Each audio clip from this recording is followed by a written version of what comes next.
This is the fourth edition of our competition diaries. Hi and a warm welcome.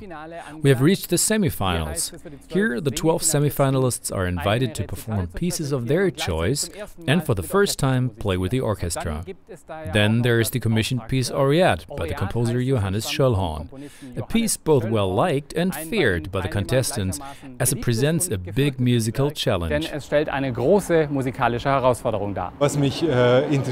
What interests me most is that I will hear the piece played 12 times, which is something that a composer does not experience every day.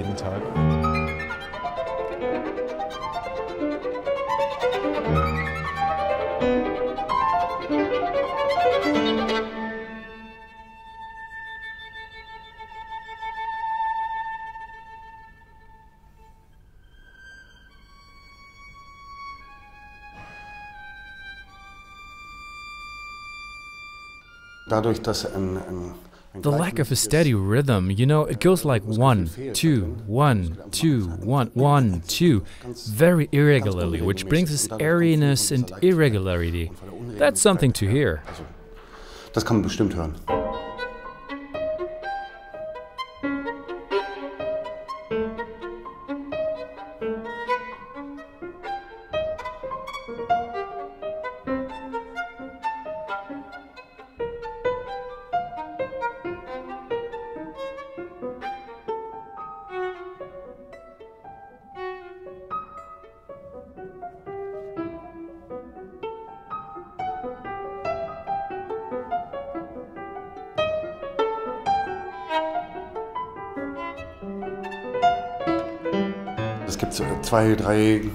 It has 2, 3 sections, and the first is rather difficult to play in an ensemble.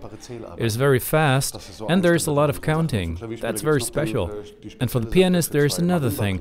We bring 2 marimba sticks to the stage. The pianist has to play something very softly and hit the piano strings with the sticks.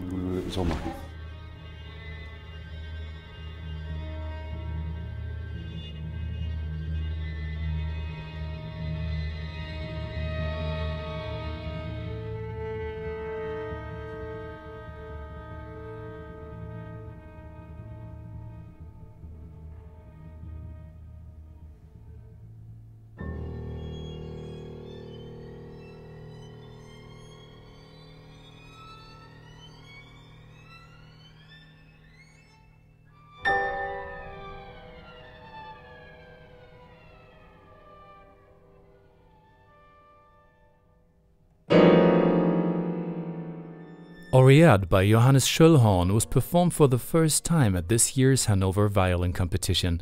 Itamar Zormann talked to the composer after the concert. I thought how I want to play it, what the style. Now the question is if the style is right. This is something that I want to ask, because I wasn't sure. Because on one hand, I mean it is Aureat and it's like a nymph, and it's pianissimo, but there are all the accents. So should they be like aggressive, more aggressive, or more? So this I didn't know. That's something to decide also for the violinist in a certain range. Anyway, yeah. I wrote in the score that it should be strong, so there should be a strong contrast between the sforzati and the pianissimo, and so so it should have been more. Yeah. What I would be interested is what was for you the difficulty in the piece? I think the difficulty is to decide if you're really going for like pianissimo or pianissimo possibile, like that it's barely audible, or to really try to play it. Well, you can't. Yeah. That's the point. So you have to choose the pianissimo possibile, and to try to somehow not to stay very focused. You know, it's all very slow. You know, it's very easy to make it a faster tempo than what is written. Yeah, the danger is to play too fast. Too fast. Yeah. So this is it. And then, you know, in a performance like this, when you're nervous, it's a little bit. Yeah, that's the challenge. People go like this. It's not so important for me that it's in the tempo, the so-called metronome tempo. It's much more the character. So if it's playful, it's right. If it's in the tempo but not playful. Okay.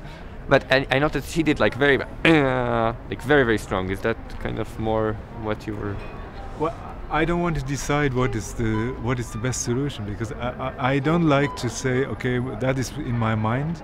Anyway, I don't have a absolutely certain image of the piece in my mind. So I'm interested in what people do, and I want to be the music. I want to be the music. Kind of playful, so you have to choose something. Playful, you have to find out something. It's not that I tell you what you have to do. That's boring. He worked for piano giants like Wilhelm Kempff, Claudia Arau, or Alfred Brendel. He's, one might say, the good ear of the Hannover Violin Competition, piano tuner Robert Richer. We accompanied him during his work. So I am a piano tuner and voicer and work on these two Steinway grands in our hall for 6 years now. Usually for recordings, concerts, and particularly for exam recitals. 50 years ago I owned a piano store, but although my dear family thought differently, I turned out to be a lousy businessman. So when I realized that I liked the work, I gave up the store and deeply dug into the tuning, voicing and adjustment of pianos and concert grands. Each note can be influenced by voicing, by different tensions in the hammer. The hammer can be shaped so that the tone color changes. I come in every day at 2 p.m. to check the grand. This is a great pleasure because I know that the performers feel well when I take care of the grand. They are very thankful towards me because it gives them the opportunity to give their very best. Weil sie einfach eine bessere Leistung bringen.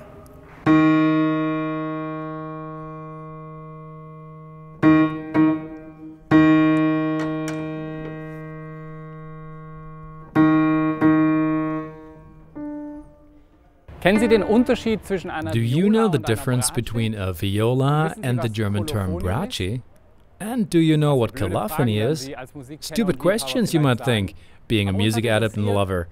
We were interested how quickly Hannoverians are able to answer these questions and sent our reporter, 9-year-old Maria, to find out.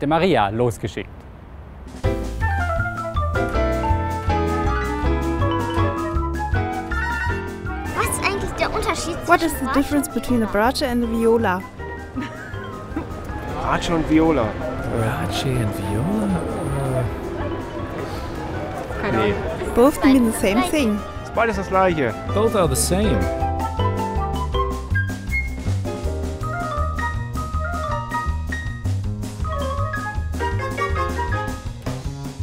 What is colophony? Ich denke mal ein Musikinstrument.